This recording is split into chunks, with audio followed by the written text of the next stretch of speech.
I want you to imagine that you have a bungee cord, one of those like elastic sort of big elastic bands that people tie around them and jump off bridges and things. But you have this big bungee cord tied around your waist and you're flying through the air and that bungee cord is loose and free and you're alive, fully alive. It's scary, but it's good. And life can be much better than this. You are in the zone. Then all of a sudden, the bungee cord tightens. Ding! And you have reached the limit of its extension. You can't go any further. And it pulls you back. But this time, the bungee cord pulls you back completely the same length of the bungee cord, but in the opposite direction. There is no gravity to slow you down. You are heading directly for a brick wall. And you smash into it with the same force that you had when you were flying in all happiness. It's a pretty tragic picture, isn't it? You're broken, you're destroyed. You ask the same question millions of people have asked before you even existed. And it's the same question that people ask now and sometimes email me about. The question is, why was I ever born? And it's the extremes that hurt the most, isn't it? From the highs of happiness and wow, and things are going great to the absolute lows of misery and everything is lost to you. And you sit crumbled below the wall of a dead end street and wonder what this life is actually all about. Why was I ever born? What's the purpose in all this? Where's the logic, the reason, the knowing? We're still friends and family who supposedly come to your aid and ask further why questions. And you don't know why.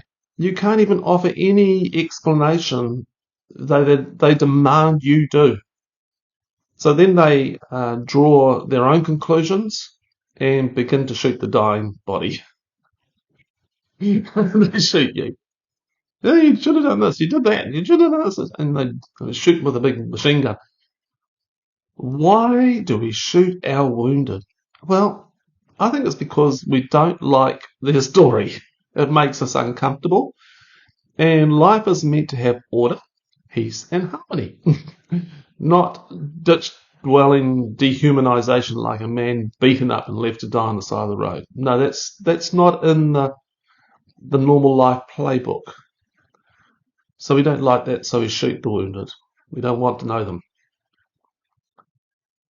But that question of why was I even born, that's the question of the biblical character of Job.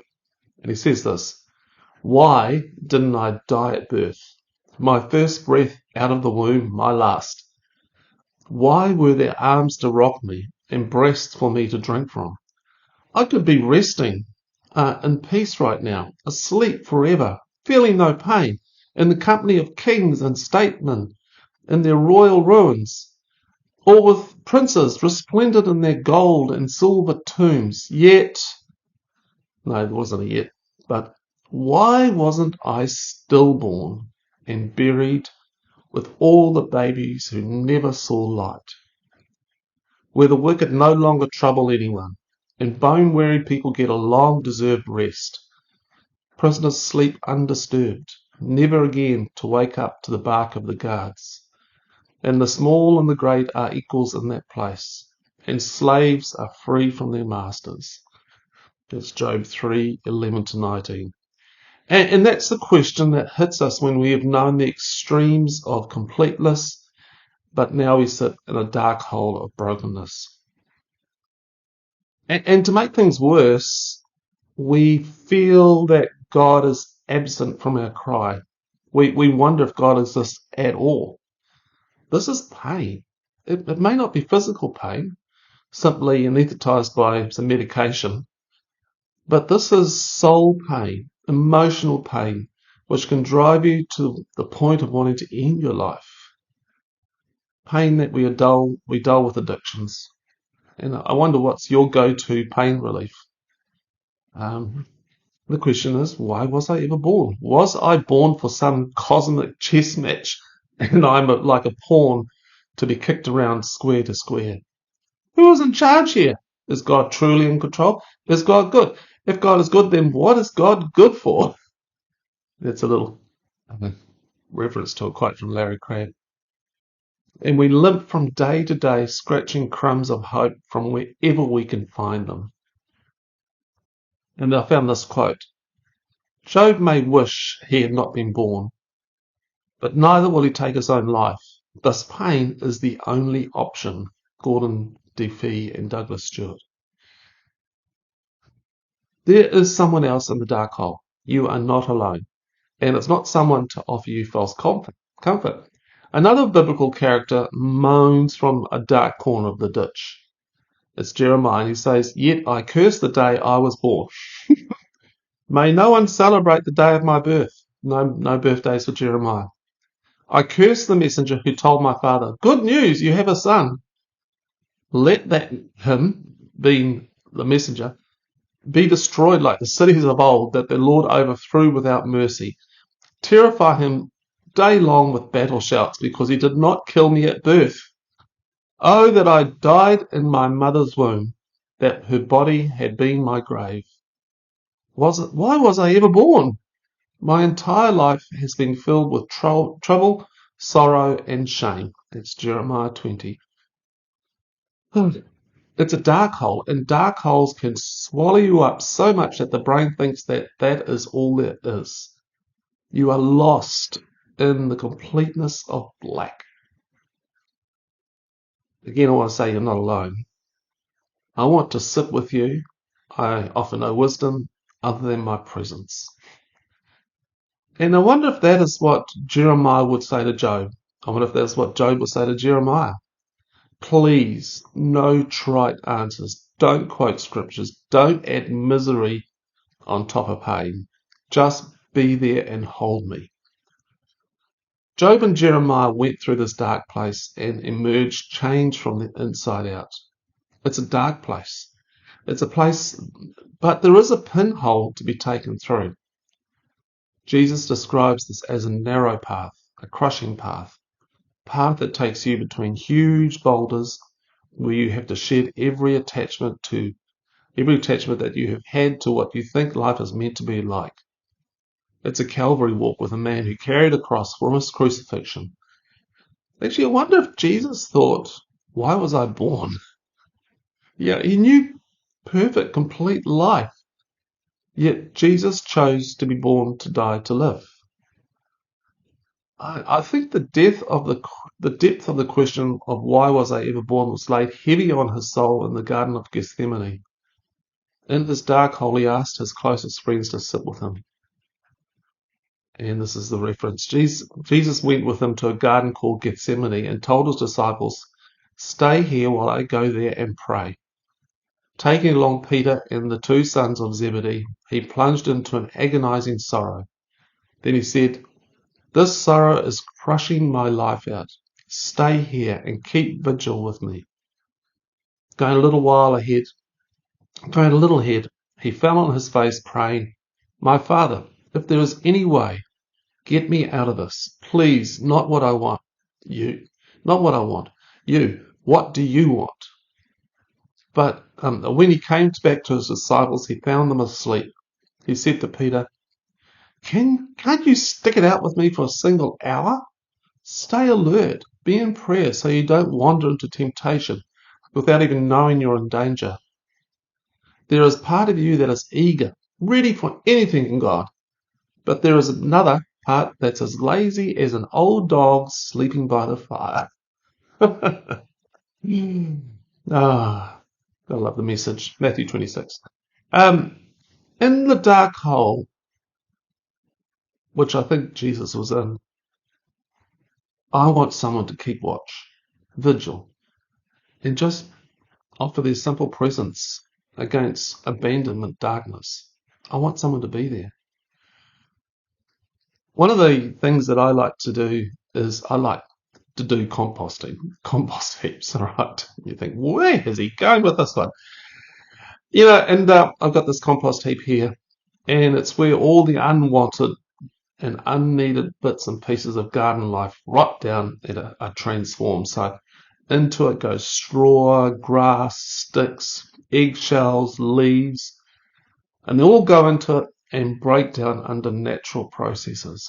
Worms and bacteria, heat and moisture, and they all combine and work against the hard fibers and turn them into something soft and reusable. I think I've got a compost bin in my soul.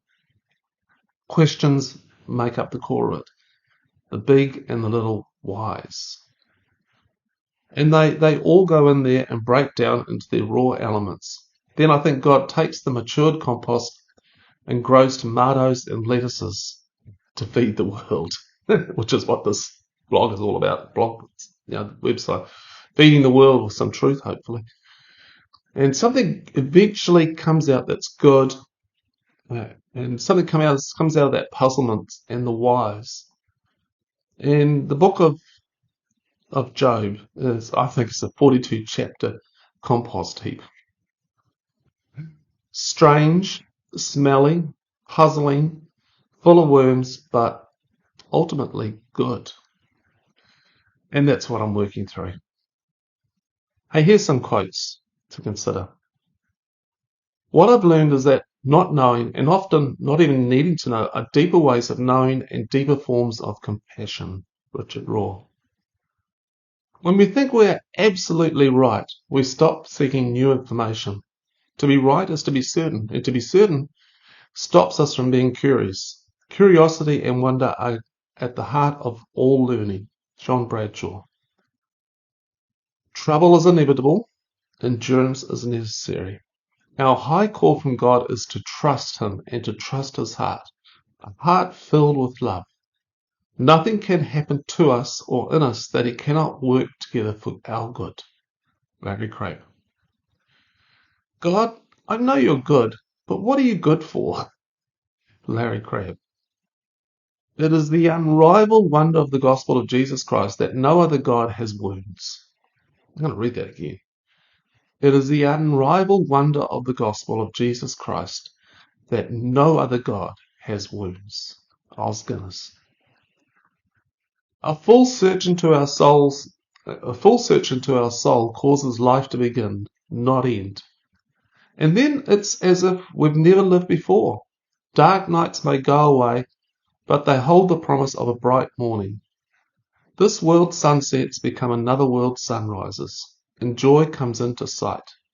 Larry Crabb.